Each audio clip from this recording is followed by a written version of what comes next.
The Cleveland Cavaliers acquire Utah Jazz all-star guard Donovan Mitchell in a blockbuster trade. Let's talk about it. If you guys saw my video talking about New York, you would know that the Knicks temporarily walked away from trade talks on Monday night, and this led to the Cleveland Cavaliers aggressively pursuing and now acquiring the three-time all-star Donovan Mitchell this Thursday. It was a couple hours ago. I'm sure you all got the Woj bomb. I know I'm a little bit late, but still, the Cavs are sending Lauri Markkanen, Ochai Agbaji, Colin Sexton, 3 unprotected first-round picks, and 2 pick swaps for Donovan Mitchell.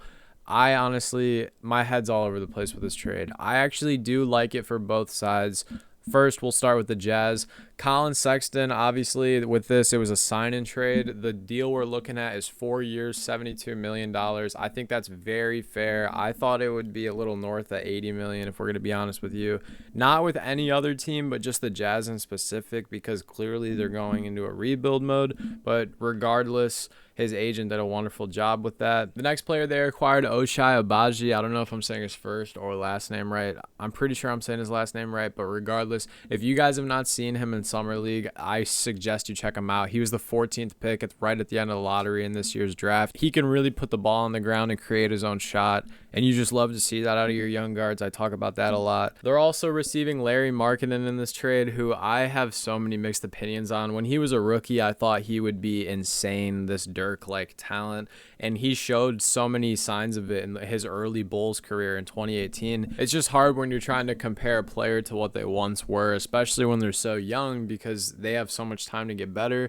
I mean, he can stretch the floor. He's quick to move in transition. And with the Cavs especially, you saw that he's actually quick thinking when it comes to passing the ball. Not quite on the level of Jokic, but more like a prime DeMarcus Cousins, where it's like, he has it, and then it's gone. And then there's the draft capital side of this for the Jazz, where they get the 3 first-rounders and the 2 pick swaps. I'm sure that Justin Zanuck and Danny Ainge are having their own little Sam Presti-like feeling, because that's honestly where it looks like the Utah Jazz are going. I was reading in an article that Utah plans to continue talks on unloading veterans like Bojan Bogdanovic, Jordan Clarkson, and Mike Conley.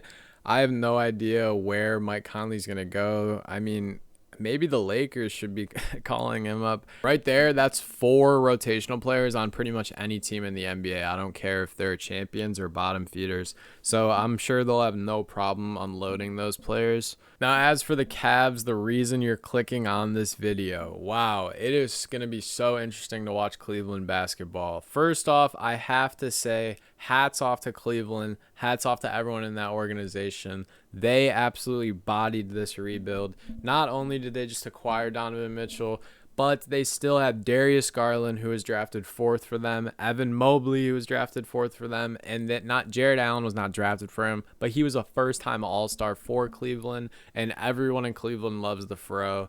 I mean, this team is going to be electric next year. Yes, they gave up a lot for this. If anything, I think they should be worried about the draft capital and like 10 years coming back to bite them in the ass when like a 28th overall pick. Because, I mean, if they get a high seed, the first rounders don't really matter. But if the 28th overall pick ends up being like the one of one late first rounder, you know how petty people are on NBA Twitter. But as for right now, does this make them championship contenders? It is really, really hard to say. I mean, if I was the Cavs, and my dream offseason acquisition would be someone like Brandon Ingram, like a 3, someone lengthier. Obviously, Donovan Mitchell coming in at 6'1", you fear that because knock knock, Darius Garland is also 6'1". We've seen the tale of undersized backcourt, so I was really, really hoping they would get someone in there longer to stretch it out.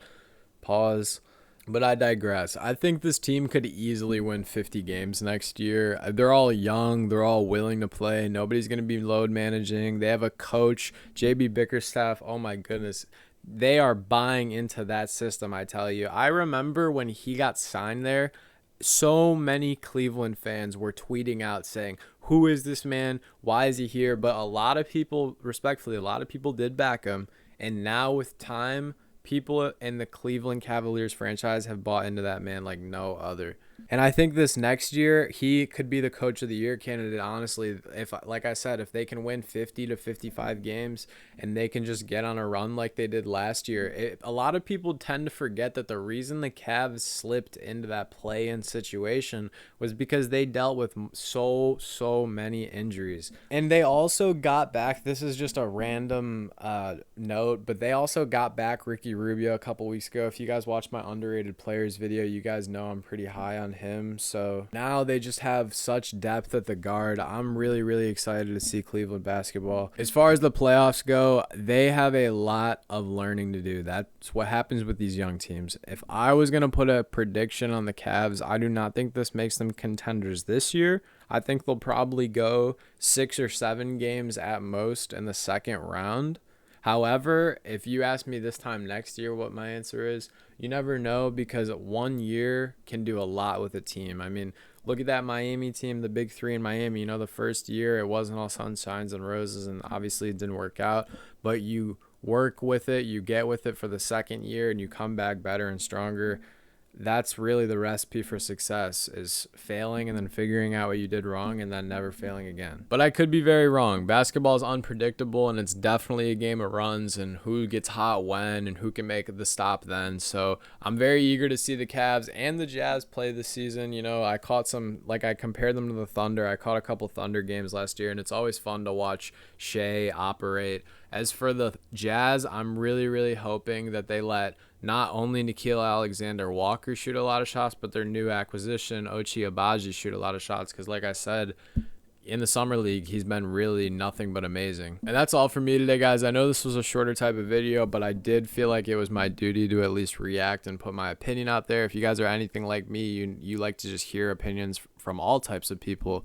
Let me know your guys' opinion on this trade down below in the comments. Let me know who you think won and what your ceiling is for the Cleveland Cavaliers. If you guys like this video, leave it a like. If you're new and haven't subscribed already, it really helps to subscribe and hit that button so you get notifications every time I post. If you guys want to follow my Twitter, and you can DM me whenever you want or send me your hot takes or whatever. I'm always listening and responding on there. I appreciate all the love you guys been showing. Peace.